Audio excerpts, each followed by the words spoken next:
Good morning students. Tense चल रहा था, आपने प्रेजेंट इंडेफिनिट टेंस पढ़ा, प्रेजेंट कंटीन्यूअस टेंस पढ़ा, उसकी फेयर कॉपी बना लीजिए, ठीक है ना। एक्सरसाइज करते रहिए, जो ना हो उसको पूछने के लिए हमसे संपर्क कीजिए। नेक्स्ट आपका टेंस है प्रेजेंट परफेक्ट टेंस। थर्ड आपका जो है वो है प्रेजेंट परफेक्ट टेंस, ठीक है ना। और हमने बताया था परफेक्ट मीन्स होता है पूर्ण, जब जो चीज पूरी हो जाए। तो प्रेजेंट परफेक्ट टेंस में ऐसे सेंटेंस आएंगे जो वर्तमान काल में ही जो कार्य क्या हो जाता है, समाप्त हो जाता है। ऐसे वाक्यों को आप प्रेजेंट परफेक्ट टेंस के अंतर्गत रखते हैं। देखिए कैसे, जैसे आ जाए राम विद्यालय जा चुका है। राम विद्यालय जा चुका है, इट मीन्स कि राम के विद्यालय जाने का कार्य क्या हो चुका है, समाप्त हो चुका है। तो ऐसे वाक्यों को आप प्रेजेंट परफेक्ट टेंस के अंतर्गत रखें। वह अपना काम कर चुका है, मोहन पतंग उड़ा चुका है, मैं भोजन कर चुका हूं। समझ गए ना। तो ऐसे वाक्यों को देखने के बाद एक चीज आपको ज्ञात हो गया होगा, पहचान जरा इसका देख लीजिए। चुका है, चुकी है, चुके हैं, चुका हूं, आदि आता है। अब आप पहचानने के लिए पहचान लिख दिया। कैसे पहचानेंगे कि ये प्रेजेंट परफेक्ट टेंस का वाक्य है? पहचान हमने लिख दिया कि हिंदी वाक्यों के अंत में चुका है, चुकी है, चुके हैं, चुका हूं आदि आता है। देखिए इसमें चुका है आया नहीं आया? मैं भोजन कर चुका हूं आया नहीं आया? वह पतंग उड़ा चुके हैं, सीता एक गीत गा चुकी है। तो पहचान से कौन सा टेंस हो गया? Present perfect tense. ओके, पहचान में कोई दिक्कत नो ना? आ जाएगी। जब पहचान हो गया तो अनुवाद का नियम,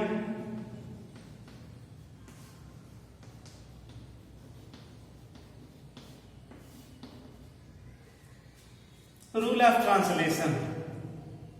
पहचान आपने कर लिया कि ये सेंटेंस प्रेजेंट परफेक्ट टेंस का है, तो उसका ट्रांसलेशन आप कैसे बनाएंगे जरा देखिए। ट्रांसलेशन बनाने का नियम यह है, subject plus helping verb, subject plus helping verb plus verb का थर्ड फॉर्म प्लस ऑब्जेक्ट। यही आपका रूल हो गया कि आप सबसे पहले कर्ता को लिखेंगे, फिर आप हेल्पिंग वर्ब को लिखेंगे, और फिर क्या, वर्ब का थर्ड फॉर्म, और इसके बाद ऑब्जेक्ट। कोई भी परफेक्ट टेंस हो, चाहे प्रेजेंट हो, पास्ट हो या फ्यूचर हो, उसमें वर्ब का थर्ड फॉर्म ही यूज किया जाता है। तो अब जरा देख लीजिए और इसको विस्तार कीजिए। सब्जेक्ट हेल्पिंग वर्ब है क्या, has, had. Present perfect tense की हेल्पिंग वर्ब है क्या, हैज और हैड। सिंगुलर सब्जेक्ट के साथ हैज, प्लूरल के साथ हैव का यूज किया जाता है। तो आपने यहाँ पर लिख दिया सब्जेक्ट, अगर एक वचन है तो उसके साथ हैज लगाइएगा, सब्जेक्ट बहुवचन है तो क्या लगाएंगे, हैव लगाएंगे, प्लस यहाँ पर कौन सा फॉर्म, वर्ब का थर्ड फॉर्म, प्लस क्या हो गया आपका ऑब्जेक्ट। रूल बन करके तैयार। इसका ट्रांसलेशन कर लिया जाए कि राम विद्यालय जा चुका है।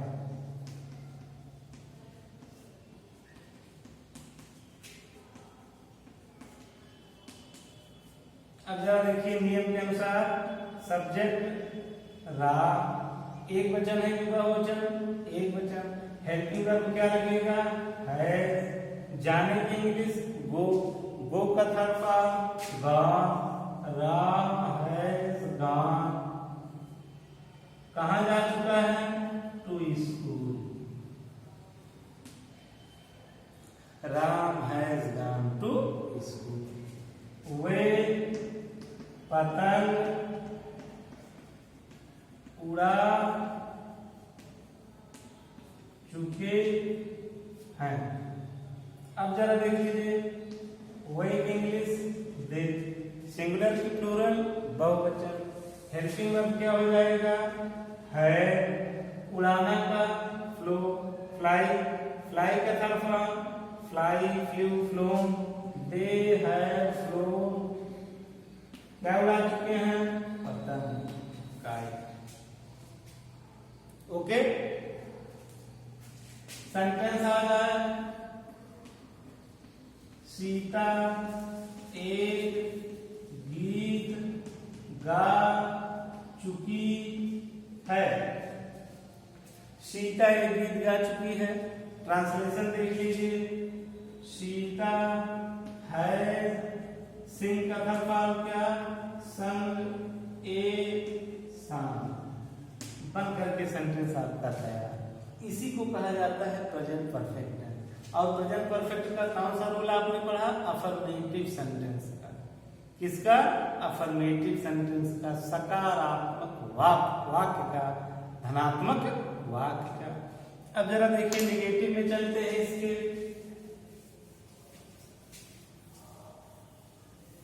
निगेटिव में नॉट लग जाता है, जुड़ जाता है नहीं के स्थान पर, negative sentence,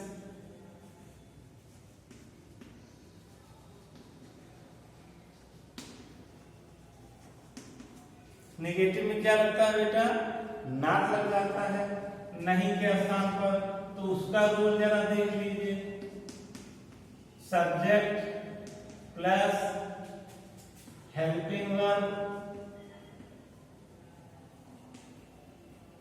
plus not plus verb का थर्ड फॉर्म प्लस ऑब्जेक्ट,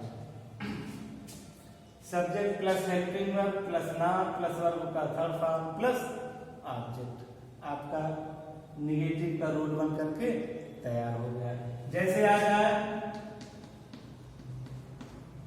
मैं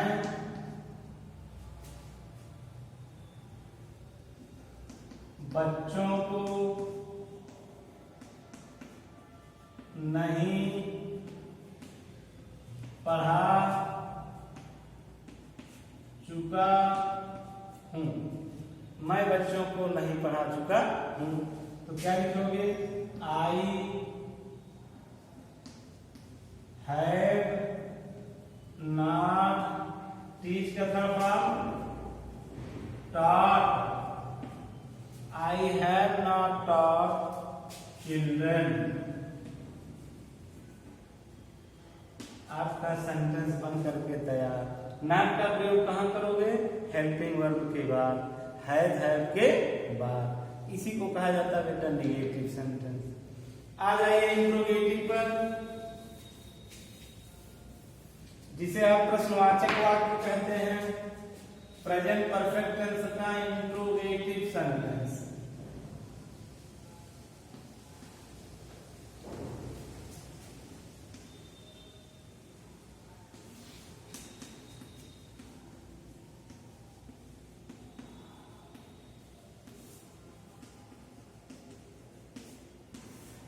प्रश्नवाचक वाक्य, ठीक है ना। अब हमने बताया आपको जैसे इंडेफिनिट में भी कंटीन्यूअस में भी कि प्रश्नवाचक वाक्य दो प्रकार के, एक जिसमें प्रश्नवाचक पहले आ जाए और दूसरा जिसमें प्रश्नवाचक बीच में आए। तो दोनों का जरा रूल देख लीजिए।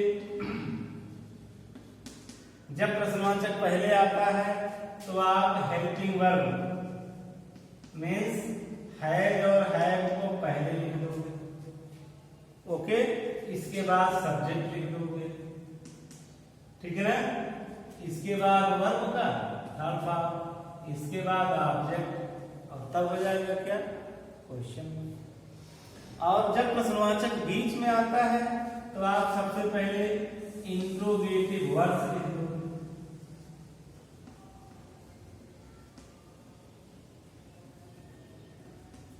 प्लस क्या करना है, यही नियम आगे बढ़ा देना है, हैव सब्जेक्ट के अनुसार, प्लस आपका सब्जेक्ट प्लस वर्ब का third form plus object. Question mark आपका रूल बन करके तैयार हो। जैसे आ जाए क्या वह अपना काम कर चुका है? क्या वह अपना काम कर चुका है? इसमें क्या पहले आ गया? इंट्रोगेटिव पहले आ गया, इसलिए कौन सा नियम? पहला वाला नियम। क्या वह ही है, इसलिए हेल्पिंग वर्ब सबसे पहले क्या लगाओगे? Has he done his work? Question mark. क्या वह अपना काम कर चुका है? Has he done his work? अगर सेंटेंस ऐसा आ जाए, वह अपना काम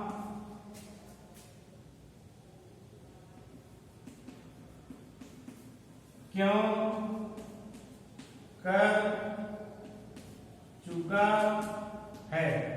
वह अपना काम क्यों कर चुका है?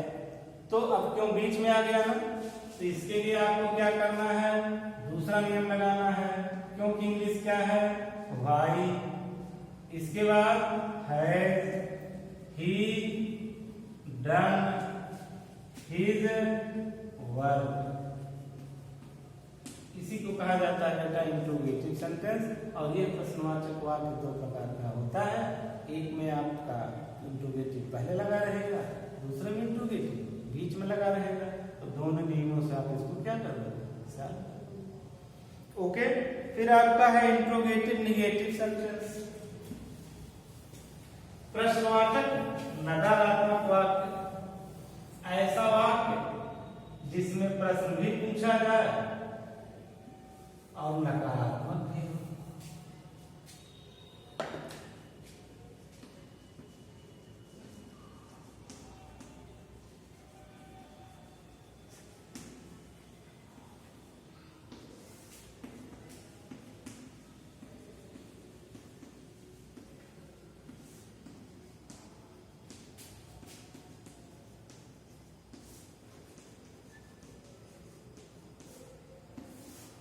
प्रश्नवाचक नकारात्मक। अब प्रश्नवाचक नकारात्मक में क्या है? कुछ नहीं है। प्रश्नवाचक वाक्यों में जब नकारात्मक जुड़ जाता है, नहीं जुड़ जाता है, नाट लग जाता है, तब उसी को कहा जाता है इंट्रोगेटिव निगेटिव सेंटेंस। सारे नियम वही इंट्रोगेटिव के रहेंगे, सिर्फ उसमें नाट का स्थान बढ़ाना है। नाट का स्थान कहाँ कहाँ बढ़ाना है? जा रूल देख लीजिए। पहला रूल, जब क्या पहले आ जाए तो आप क्या लिखोगे? आपका अपना helping verb has had plus subject plus not plus verb का थर्ड फॉर्म प्लस ऑब्जेक्ट। और अगर प्रश्नवाचक बीच में है तो दूसरा रूल कैसे करोगे? इंट्रोगेटिव वर्ड्स, और यही रूल डाल दीजिए। Has had plus subject plus not plus verb का थर्ड फॉर्म प्लस ऑब्जेक्ट बन करके तैयार। ओके। जैसे आ जाए, क्या तुम वहां नहीं जा चुके हो? क्या तुम वहां नहीं जा चुके हो? अब क्या पहले है तो क्या हो जाएगा? Have you not gone there? Have you not gone there? आ जाए वे वहां क्यों नहीं जा चुके हैं, वे वहां क्यों नहीं जा चुके हैं। तो क्या हो जाएगा, सबसे पहले why have they not gone there. Okay बेटा, यही आपका है present perfect tense, affirmative, negative, interrogative और इंट्रोगेटिव सेंटेंस। इसको पढ़िएगा, एक्सरसाइज कीजिएगा, इसके बाद आपसे संपर्क कीजिएगा। ओके।